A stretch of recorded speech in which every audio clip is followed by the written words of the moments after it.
Hello guys, అందరికీ నమస్తే. Today special కారపప్పులు. అన్ని కారపప్పులను ఏ విధంగా ప్రిపేర్ చేయాలో మీతో అయితే షేర్ చేస్తున్నాను.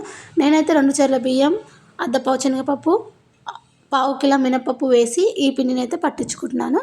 మీరు ఎక్కువ క్వాంటిటీలో తీసుకుంటే ఎక్కువ క్వాంటిటీలో పట్టించుకోండి. టేస్ట్ అనేది పర్ఫెక్ట్గా వస్తున్నాను. ఇందులో కొద్దిగా జీలకర్రను కూడా యాడ్ చేసుకొని పట్టించుకుంటే మనకు తొందరగా డైజెషన్ అవుతుంది. చాలామంది ఇష్టపడరు. పైన పిండి పట్టించాక వేసుకుంటే కూడా చాలా టేస్టీగా ఉంటుంది. నేనైతే పిండి పట్టించేసాను. ఇప్పుడైతే కలిపేసుకుందాం. 2 టేబుల్ స్పూన్ల కారం, 1 టేబుల్ స్పూన్ ఉప్పు, జీలకర్రను 2 టేబుల్ స్పూన్ ఈ విధంగా స్మాష్ చేస్తూ వేసుకోండి. నేను పిండి పట్టించేటప్పుడు వేయలేదు కాబట్టి ఇప్పుడు పైనంగా వేస్తున్నాను. ఈ విధంగా స్మాష్ చేస్తూ వేశాక నేను 100 గ్రామ్స్ నువ్వులు అయితే తీసుకున్నాను. మీరు నువ్వులు ఇష్టం లేకుంటే స్కిప్ చేయొచ్చు. చాలామంది వేడి చేస్తుందని స్కిప్ చేస్తుంటారు. 2 టేబుల్ స్పూన్ ఓమా అండి డైజెషన్ కోసం. 1 టేబుల్ స్పూన్ అల్లం వెల్లుల్లి పేస్ట్ వేసి ఉప్పు కారం మొత్తం అనేది పర్ఫెక్ట్గా కలిసిపోవాలండి.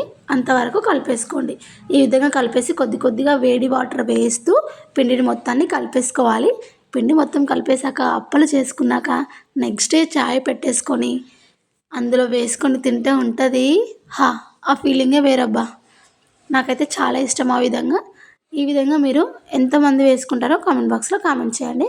పిండి అయితే పర్ఫెక్ట్ అయిపోయిందండి. చూడండి, ఈ విధంగా మరీ లూజ్ కాకుండా మరీ టైట్ కాకుండా ఈ విధంగా పిసికి కలిపి పక్కకు పెట్టేసుకోండి. చూడండి, ఈ విధంగా కడాయి అయితే పెట్టేశాను. ఆయిల్ అనేది చాలా హీట్ కావాలి. టెస్టింగ్ కోసం 2 బాల్స్ వేసి చూడండి, ఈ విధంగా చేసేసుకొని మనకు అప్పల పావులో ఎంత పడుతుందో అంత పిండిని అయితే ఈ విధంగా చేసుకొని అందులో ప్రెస్ చేస్తూ పెట్టాలి.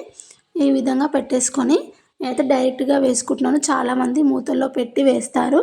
ఆ విధంగా వేస్తే నాకైతే ఆయిల్ అనేది మీద పడుతుందని భయం. సో అందుకే నేను డైరెక్ట్గా అందులోనే వేస్తాను.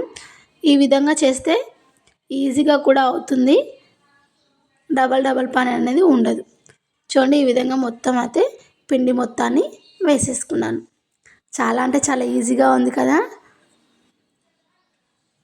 అంతే అండి, ఎంతో టేస్టీ అయిన కారపప్పులు రెడీ అయిపోయాయి. మా సైడ్ ఏమో మురుకప్పలు అంటారు. అత్తమ్మ వాళ్ళ సైడ్ అయితే కారపప్పులు అంటారు. నేనైతే మురుకులనే అంటాను. మీరేమంటారో కామెంట్ బాక్స్లో కామెంట్ చేయండి. Thank you for watching. Please subscribe to my channel. Thank you. Happy Sankranti.